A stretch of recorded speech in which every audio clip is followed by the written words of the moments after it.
I'm Chris Hensing. Thanks for joining us. Canadians across the country devastated by the terrible discovery in British Columbia. The remains of 215 children found on the grounds of a former residential school. And it's bringing up horrible memories for many, including those here in Windsor-Essex. The CBC's Sanjay Maru joins me now live. Sanjay, you had a striking conversation earlier today.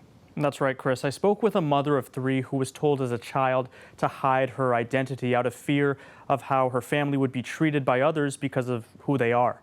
Now that's changed. She says the discovery in Kamloops was a difficult one, but there's a lot to be learned going forward. I think the hardest part was knowing that, some of them were as young as 3 years old. And so Saturday was very difficult for myself, my family, our friends, and just talking about it and seeing, what are we going to do and what's happening. Hi, I'm Gahandi Ostien. I'm from Skana Family Learning Center. I'm the Child Care Program Manager. I come from Kahnawake, Quebec, Mohawk Nation territory. So I did have a few family members who were in the residential schools.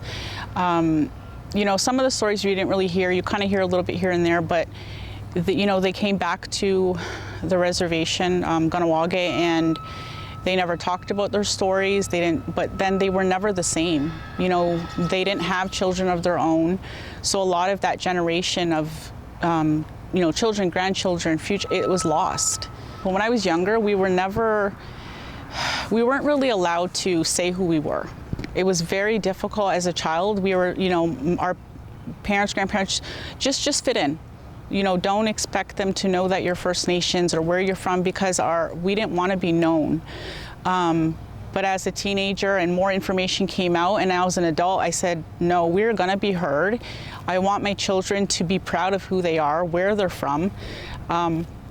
We teach them our culture. We're trying to get it back. At this time, my thing is to reclaim who we were. I have children, they're younger, and I continually talk about this and I explain to them, this is what happened. And it's a little bit different for them because they cannot fathom what happened. How do they expect, the things that I'm telling them, and they're just like, will that ever happen to me? And I said, no.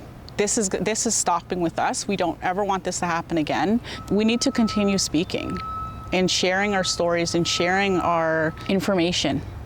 Sharing it across social media has been a huge impact compared to, I think, the past, because we didn't have, newspapers, things like that. But now people are more aware.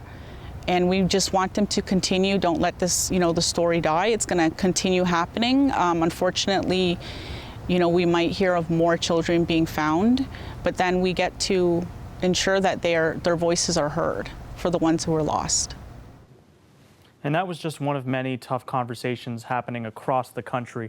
A national Indian residential school crisis line has been set up to provide support for former students and those affected.